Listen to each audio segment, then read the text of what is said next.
So, hey everybody, my name is Dean Brayley. I am the EOS community leader for Europe and also certified EOS implementer. I'm joined on the call by my good friend, Ant Rollins, who is an entrepreneur and CEO of Digital Visitor, who are a tourism marketing agency, one of the leading tourism marketing agencies in the UK, if not the globe.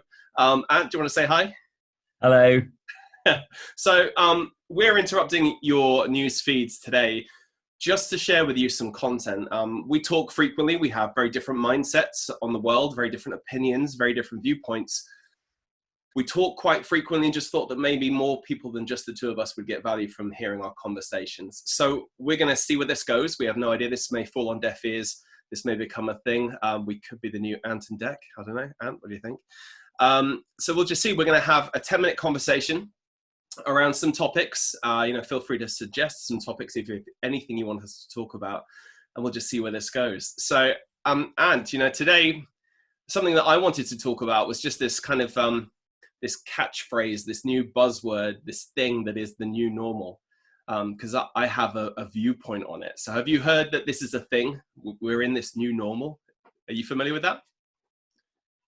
To a certain degree, I suppose, but again, I've got polarizing views, I suppose, on that concept, and I know that you have your thoughts on it. So, I mean, yeah, what is it? What's it about? What's the new normal? So the big change, right? So COVID-19 forcing us, the universe, to work in very different ways than it was before. My personal belief is it isn't a new normal; it's a temporary state. I am a systems thinker. I tend to think of everything in systems, and there's a principle in there that every system will oscillate until it finds its equilibrium, right? It's kind of point of balance in the middle. So my thinking here is just that in the business world, in life and in society, we've been so far on one side of the system in terms of like still living in the industrial age, still living by industrial age processes and systems and time management and all of this stuff, that actually what COVID-19 has done for us is forced a massive oscillation, like right the way to the other extreme. And whilst that's temporary, we will go back and we'll keep swinging until we find some way to take all the good stuff about the way we were working and then bring that back with the good stuff and the real positive things that has come out of this scenario, until we find that balance, right? A healthy balance of the way we work at home, the way we work in the office, the way we manage our time, the way we kind of handle and manage being at home, working with children, right? Everyone's seen that BBC guy where his kids kind of came in on a Zoom call. So I just think we're now in such an extreme oscillation, right? And that's not good for us. We're tribal creatures as human beings, right? We're not meant to be isolated or alone, even if that's just with the family unit, right? We work as communities and as tribes. So I think whilst temporarily we're finding some stuff from this, we will go back and find a balance eventually. I mean, what are your thoughts? Well, yeah. So I was thinking, well, what's that going to look like? What is that going to look like? From my perspective at the moment, a lot of people are having to work from home, and to a certain degree, I'm thinking, is this actually a realization that we can work from home a lot more anyway?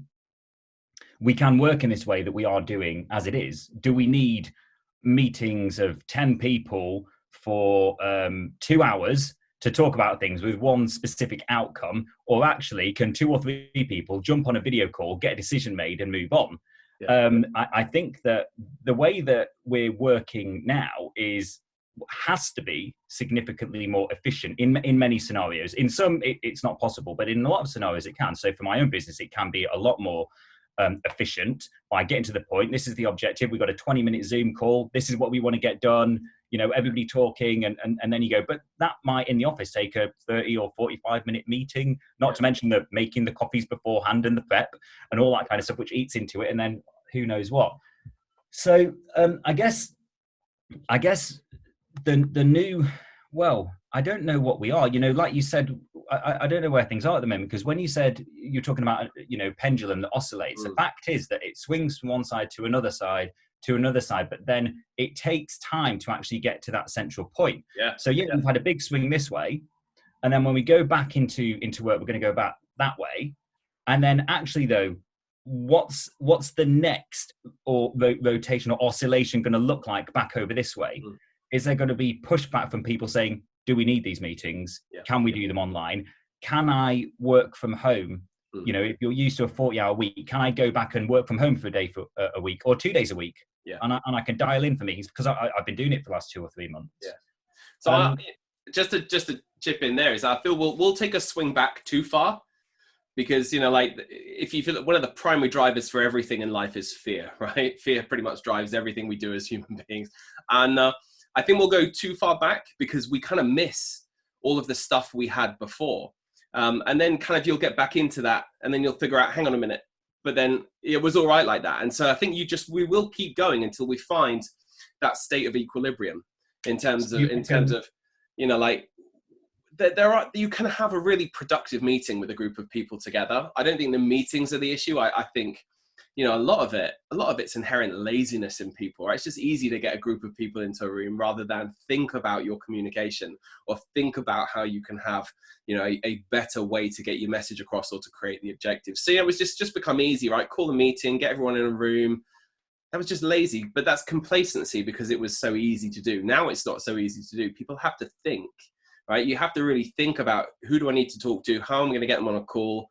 How are we going to manage? Because it's really hard to manage communications virtually, right? Everybody talking over each other, you know, internet connections dropping out. There's so much more complexity in that system to manage that, you know, I think people will go running back for, oh, let's just get everybody in a meeting room because it's easy, and it'll find its balance. Yeah, I'm not so sure. I think it's a good point, and I think in many businesses that might be the case, but there are maybe smaller, more nimble businesses that were on the way towards this way of working anyway. Yeah, that's true. That might naturally go, do you know what? This was the push we needed to just say, actually, let's just continue in this direction at least.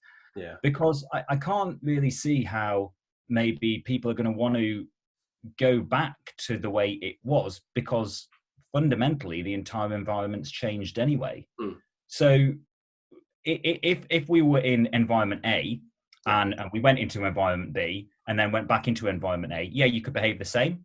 But we've gone from environment A, we're going to environment B at the moment, and we're going to move into a completely different environment, a way of working, a world of business, an economy, and a society that is going to be quite different. These things are going to have long-lasting impacts on the way we work, the way we feel, the things we want to do, the things we don't want to do, the things that we value, where we want to put our time. and I think there's an efficiency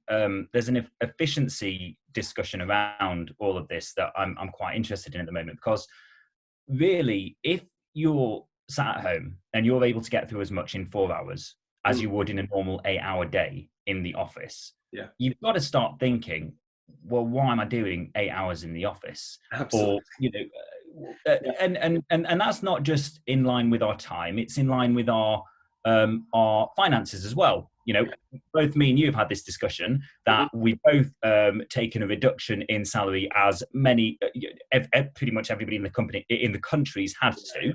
Yeah. And we're working on surviving on a lower income at the moment. Yeah. And I don't know where you are on this, but from my perspective, and from a number of friends I've spoken to, actually, we're making do. We're fine. We're just not spending £600 a month on petrol. You know, this much on going out, this much on clothes and whatever. And you realise, where's all that money gone? Do I need all of that money? And the concept of, in the way that we personally are thinking of this with money, I wonder if employees and people at work and professionals will think of that also in the context of time from now on, going forwards. Yeah, time is not, and again, this goes back to my kind of, you know, lazy industrial revolution management style, that time is irrelevant, right? It's all about output, productivity, efficiency, delivery, results, and I don't know if you're familiar with Parkinson's law, right? Work will expand to fill the time given to it. Absolutely. You know, if I have to be in an office for 8, 9, 10 hours a day, I'm going to take 8, 9, 10 hours to do what is on my plate, right? Whereas if I'm at home and I've got more constraints, or I want more free time with the kids, you know, if you're smart and you're clever, you'll find a way to get it done in less time, right? You'll be more efficient, you'll be more effective, you'll just be more productive. And also you've got less of the you know, I suppose less of the distractions. You know, you can actually switch off from things, stay focused. Unless you got a house full of kids, right? Like we have here, in which case Screaming outside, yeah. it's different complexity, right? So yeah, I think it is change that is. It's irreversible to a point, right? Like I say, there are things that will change because this whole scenario has forced it. But I think you know we've gone too far to one extreme. We will find a balance of where it works, which Yeah, is why just the new normal for me. We're normalizing, but it's to a temporary state, and I think things will change. yeah, yeah. I agree, and I think that some businesses will just go back to normal, Yeah, um, and where they were, and because the yeah, kind of business I'm thinking here are big businesses that take a long time to turn, yeah. a massive turning circle. So Well, can you yeah, really, an organization of 10,000 people, can you really change the way that they work or you over can't, a right? Because if you look at like Debenhams have just gone into administration, I think in the last 24, 48 Yeah, hours, and I mean, but there's a whole different conversation there around the fragility of their business model, right? So that's another topic for a well, for exactly. a 10-minute rant another day. Laura Ashley, recently, Kath Kidston. Yeah, These are all recent, and they're all saying, "Oh, it's because of COVID." It's like, well, how can that it's be because of COVID? it's the How business can model, an right? organisation trading this long have what one month? COVID was the it was almost like the accelerant, the point of inflection. It was the catalyst, but it definitely wasn't the reason, right? It was Yeah. you know So symptoms and so it is, this process or this scenario is certainly going to sort businesses one way or another. There's going to be some businesses that, or a lot of businesses that fall by the wayside and yeah, go the way of the dodo. There's no way of yeah, changing that. And yet there's ones that will come through it. But I guess the thing is, when we're talking, going back to the conversation, what's the new normal? yeah, This surely. Agile businesses and the ones that see the changing working practices that have been required to get through this period, surely those businesses that use that knowledge and internalize it and absorb it and use that to change processes, way of working, everything, surely they're going to be more agile, adaptable and successful in the future. Because the other question, the other side of this is, what happens if or when it happens again? yeah. When it happens again. Because actually the other thing that we were going on about was this has happened twice Yeah, in the memory of my organization to begin with. yeah. 2007, 2008, and then now. You can almost set your timer for 10 years, 10 to 12 years, and go, something big's going to happen at that point. Well, so one of the principles given to Gino, who is the creator of EOS, was Sam Cupp, and he gave him the kind of the principle that in every 10 years, so in every 10-year business cycle, you're going to have 6 good years, you're going to have 2 great years, and you're going to have 2 years that nearly put you out of business, right, and see you on your backside. So Mm. when you start looking back, it's very predictable. There are patterns, there are trends, and it's not that you can predict the future, but you can certainly prepare, which is where we get into the scenario planning territory, which is very, very kind of front of mind for me at the moment. But our 10 minutes is up, so we should probably wrap this conversation up. Otherwise, we're going to start to lose people. And then maybe come back next time and talk about, the things that I've still got on my mind, those 4 stages of change. We've got scenario planning. There's lots of great stuff we can talk about. So, Yeah.